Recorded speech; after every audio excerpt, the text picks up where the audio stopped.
जय हिंद दोस्तों, आप सभी का स्वागत है आपके अपने सैनिक वेलफेयर यूट्यूब चैनल में। दोस्तों, भारत का राजपत्र द गजेट ऑफ इंडिया 8वें वेतन आयोग का आ चुका है। ये 5 पेजेस का लेटर है, जिसमें 3 पेज इसमें हिंदी में दिया है और 2 पेज इंग्लिश। पूरा आपके लिए अवेलेबल है। आप चाहें तो ऑलरेडी मैंने अपने व्हाट्सएप चैनल पर डाल दिया, आप वहाँ से पढ़ें, डाउनलोड करना है डाउनलोड करिए और अपने दोस्तों के साथ शेयर करना है तो दोस्तों के साथ शेयर भी कीजिए। इससे आपके टर्म्स ऑफ रेफरेंसेस, आयोग को क्या करना है उसके लिए आदेश जारी हो चुका है। किस किस की इसमें पे, पेंशन, उसके अलाउंसेस, भत्ते, एचआरए वगैरह वगैरह जो भी इसमें देना है किस किस को, वो सारी चीज़ें आयोग को बता दी गई हैं। तो एक एक करके देखेंगे कि कौन कौन इससे प्रभावित होंगे और क्या क्या डायरेक्शन दिया गया है पैनल को, आयोग के चेयरमैन को क्या क्या डायरेक्शन दिया गया है, किस दायरे में रह के आपको काम करना है और क्या काम करना है, बिल्कुल वेल डिफाइंड है।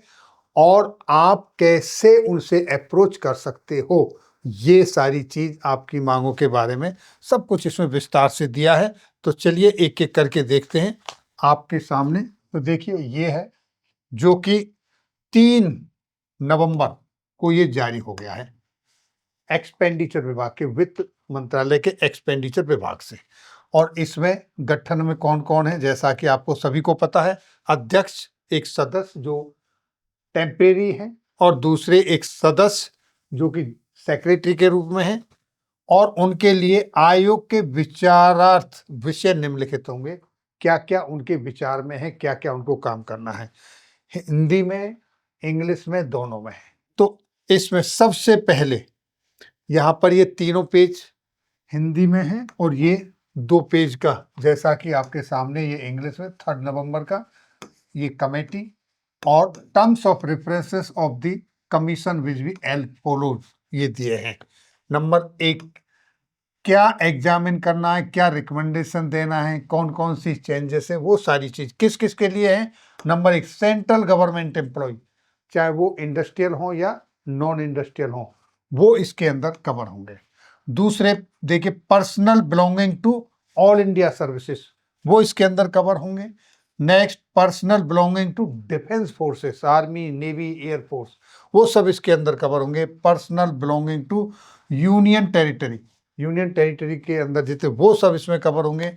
Officers and employ of the Indian audit and account department, वो उनको कवर किया गया है। Member of the regulatory bodies excluding the RBI, RBI को छोड़कर, setup under the acts of parliament, इनको कवर करना है। Officers of the supreme court employees. Next, officers of the employ of the high court whose expenditure is borne by union territories, उनको cover करना है।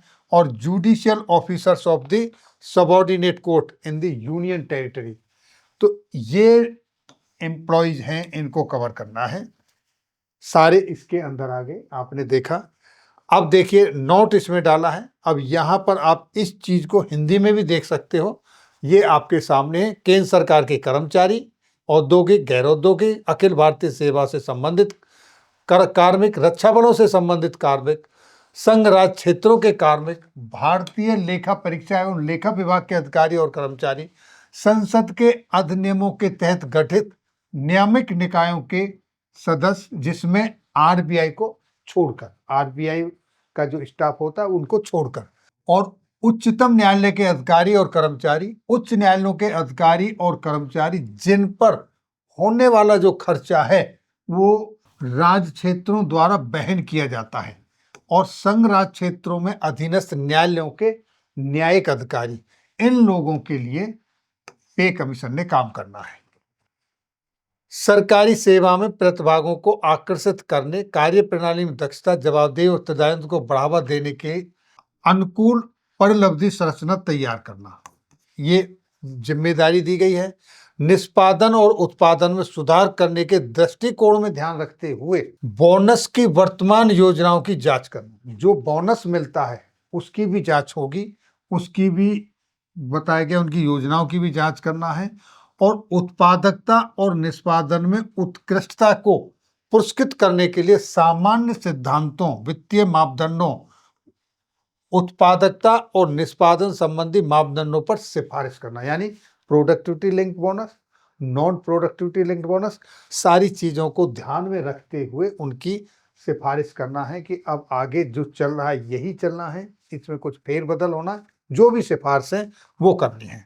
मौजूदा भत्तों और उनकी स्वीकार्यता की शर्तों की समीक्षा करना होगा। आज जो मौजूद स्थिति में आपके जो अलाउंसेस हैं, भत्ते हैं, उन सब की जो स्वीकार्यता है, शर्तों की समीक्षा करनी है और भत्तों की बहुलता को ध्यान में रखते हुए उनके युक्तिकरण की सिफारिश करना है। सबको ध्यान में रखना है, क्या वो वाजिब हैं आज जो चल रही हैं, आज के परिदृश्य में उनको चलना चाहिए या उसमें कुछ कमी है, या कोई ऐसा अलाउंसेस है जिसको रोकना चाहिए, या कोई और अलाउंस ऐड करना, ये सारी चीजें। अच्छा, राष्ट्रीय पेंशन प्रणाली, नेशनल पेंशन एनपीएस के अंतर्गत आने वाले कर्मचारियों की मृत्यु सह सेवानिवृत्ति ग्रेच्युटी की समीक्षा करना और उसके ऊपर फिर अपनी सिफारिश देना है कि इसमें क्या हो सकता है, इसकी समीक्षा करना। राष्ट्रीय पेंशन प्रणाली, एकीकृत पेंशन योजना, जैसा कि आपको पता है एनपीएस है, दूसरा यूनिफाइड पेंशन स्कीम है यूपीएस। तो एकीकृत पेंशन योजना सहित के अंतर्गत आने वाले कर्मचारियों की मृत्यु से सेवानिवृत्ति ग्रेच्युटी और पेंशन की समीक्षा करना तथा नीचे दिए गए पैरा 6, ये जो नीचे दिया गया है पैरा, इसको ध्यान में रखते हुए उन पर अपनी सिफारिश करना। यानी कि ये सारा काम तो आपको करना है, लेकिन जो अब यहां से आगे हिदायतें दी जाएंगी उनको ध्यान में रखते हुए करना है। वो क्या क्या है? देश की आर्थिक स्थिति और राजकोषीय विवेक की आवश्यकता, यानी देश की जो आर्थिक स्थिति है उसको ध्यान में रखना है। जो राजकोषीय मतलब आपके पास जो बजट है, जो आपके देश की स्थिति है, उसको ध्यान में रखते हुए विवेक की आवश्यकता है, उसको ध्यान में रखते हुए आप इस पे काम करेंगे। नेक्स्ट, यह सुनिश्चित करने की आवश्यकता है कि विकासात्मक व्यय, यानी कि डेवलपमेंट जो देश का हो रहा है उस पर जो खर्चा होता है वो, और कल्याणकारी उपायों के लिए संसाधन उपलब्ध रहे, यानी कि देश का डेवलपमेंट भी होता रहे और जो वेलफेयर की कल्याणकारी जो स्कीमें हैं उन पर भी काम करना है।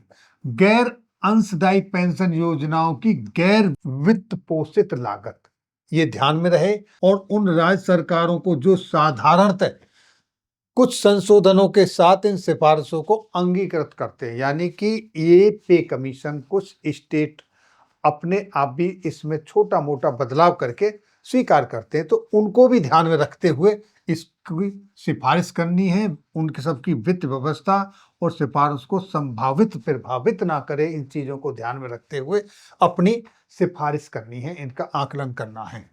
केंद्रीय सार्वजनिक क्षेत्र के उपक्रमों और निजी क्षेत्र के कर्मचारियों के लिए उपलब्ध प्रचलित परिलब्धि संरचना, लाभ और कार्य परिस्थितियां, इन सबको ध्यान में रखना है, तब जाके आपने अपनी इन सब के लिए सिफारिश देनी है। यहां तक ये जो आपको दिए गए टास्क है इस पे सिफारिश देनी है, लेकिन ये जो पॉइंट बताएं इन सबको ध्यान में रखते हुए, यानी कि आपको बता दिया गया है कि भाई देश की स्थिति ऐसी है, आर्थिक स्थिति ऐसी है, विकास के कामों में इतना पैसा चाहिए, डेवलपमेंट के लिए ये करना है, इन सबको ध्यान में रखो और उसके बाद जो कल्याणकारी है आप अपना रिकमेंडेड दीजिए, सिफारिश कीजिए। बोनस के बारे में क्या करना है वो बताइए, और दूसरे वेलफेयर कल्याणकारी स्कीम क्या है उनको देखिए, उनके पे और पेंशन से रिलेटेड सारे मसलों पर आपने सिफारिश देनी है। आयोग अपनी कार्यप्रणाली स्वयं विकसित करेगा। अब देखिए, आयोग अपनी कार्यप्रणाली कैसे उसने काम करना है, उसने स्वतः ही डेवलप करनी है।